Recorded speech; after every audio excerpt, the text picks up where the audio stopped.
Bonsoir à tous. Au sommaire de cette édition, la visite des futurs locaux du consulat des États-Unis à Dakhla. Une délégation américaine accompagnée du ministre des Affaires étrangères Nasser Bourita. Visite hautement symbolique quelques semaines après la reconnaissance américaine de la souveraineté marocaine sur le Sahara. Une manifestation dispersée à coups de gaz lacrymogène. Des centaines de supporters de football arrêtés, dont de nombreux mineurs. Que s'est-il passé samedi soir à Tunis, en marge d'une manifestation contre le président de la Fédération de football? Nous verrons cela avec notre correspondant Mathias Reynal. Retour à la case Allemagne pour le président algérien Abdelmajid Tebboune. Doit être opéré du pied dans les prochains jours suite à une complication liée au Covid-19. Orient Culture, retour ce soir sur le parcours d'une légende de la mode, symbole de l'élégance à la française, mademoiselle Coco Chanel. Elle est morte il y a 50 ans jour pour jour.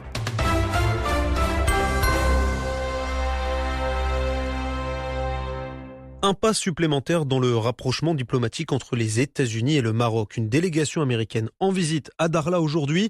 À sa tête, David Schenker, le secrétaire d'État adjoint chargé des questions du Proche-Orient et de l'Afrique du Nord.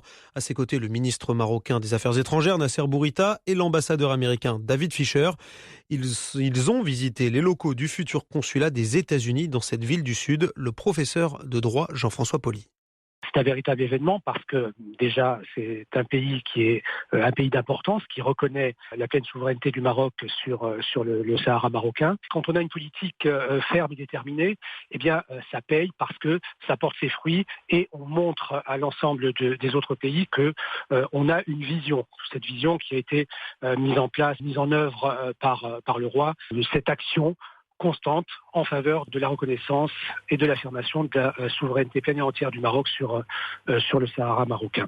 Cette mise en place de consulats, ça signifie que sur le plan des relations internationales, l'ensemble des pays reconnaissent que ce territoire est uni et que quelles que soient les portions que l'on envisage, il y a la pleine et entière souveraineté du Maroc qui est présente, qui est mise en place, et les autres États viennent reconnaître cette souveraineté en mettant en place une antenne diplomatique, qui est une antenne diplomatique importante.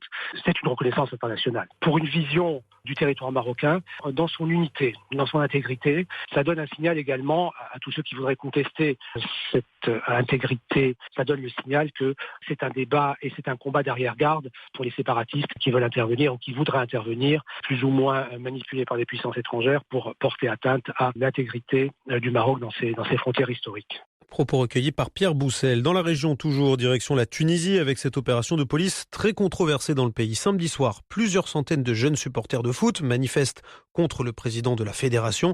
Les forces de l'ordre commencent alors à disperser la foule à coups de gaz lacrymogène et interpellent dans la foulée près de 300 personnes. Direction le poste de police le plus proche. Parmi les personnes arrêtées, beaucoup de jeunes, de nombreux mineurs. Un scandale pour l'opinion publique tunisienne. Le sujet est signé Mathias Reynal. Les images ont fait le tour des réseaux sociaux tunisiens. Tournées à l'intérieur du poste de police, elles montrent des jeunes, certains à peine entrés dans l'adolescence, dans des positions humiliantes, assis à même le sol. L'autre fille, la trentaine, a rejoint la manifestation 5 minutes tout juste avant le coup de filet. Je suis un supporter de club africain, je suis fier de l'être. Bon, ce qui s'est passé hier, c'était pas du hasard. Il raconte le moment où l'opération de maintien de l'ordre a basculé. Il y a un policier qui crie « Waqfou ala ba'dou ». Alors arrêtez tout le monde, on veut des arrestations. Il a échappé à l'interpellation, ça n'a pas été le cas pour beaucoup de mineurs de moins de 16 ans. Une centaine, ils ont passé plusieurs heures en détention. Certains n'ont pu retrouver leur famille qu'au beau milieu de la nuit, alors qu'un couvre-feu est en vigueur à Tunis. Des adolescents n'ont rien mangé ni rien bu pendant 9 ou 10 heures et ça c'est très dangereux.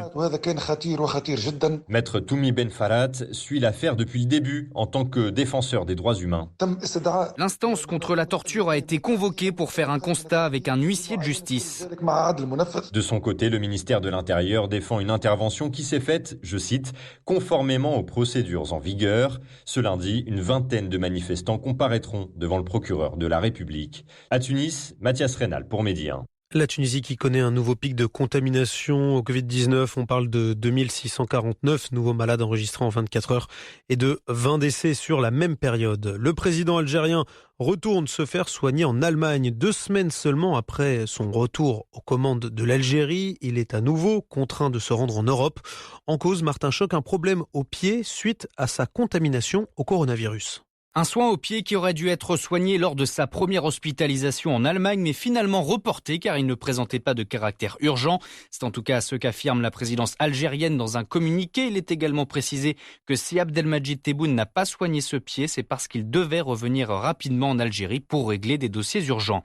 La signature de la loi de finances 2021 avant le 31 décembre ou encore promulguer la révision de la Constitution.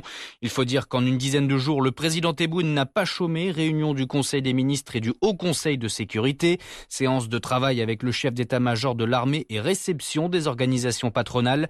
Le chef de l'État a même eu le temps de limoger son ministre des Transports et le PDG d'Air Algérie avant de s'envoler pour Berlin. Je souhaite que la durée de mon voyage médical soit très courte, assure Abdelmajid Tebboune sans donner plus de précision. À savoir que sa première convalescence en fin d'année dernière avait duré 2 mois tout pile. Les Allemands doivent se préparer au pire alors que la progression de la pandémie s'accélère dans le pays. C'est en substance le message alarmiste de la chancelière Angela Merkel. Elle dit que la phase la plus dure va se jouer dans les semaines à venir. La barre des 40 000 morts franchie aujourd'hui en Allemagne où 80% des lits en réanimation à l'hôpital sont occupés. La saturation des hôpitaux, c'est aussi ce que craignent les Anglais débordés par la vague de contamination du nouveau variant, un variant britannique qui se répand en Europe. 7 cas positifs découverts dans le sud de la France, à Marseille aujourd'hui, alors que la métropole phocéenne passe en mode couvre-feu dès ce soir. Un mot en bref aussi de la vaccination. Aussitôt reçue, aussitôt injectée. La Jordanie ne perd pas de temps. Elle a reçu les premiers stocks de vaccins du chinois Sinopharm et a déjà vacciné plusieurs hauts responsables, dont le Premier ministre. Le pays doit également recevoir le sérum de Pfizer-BioNTech dès demain.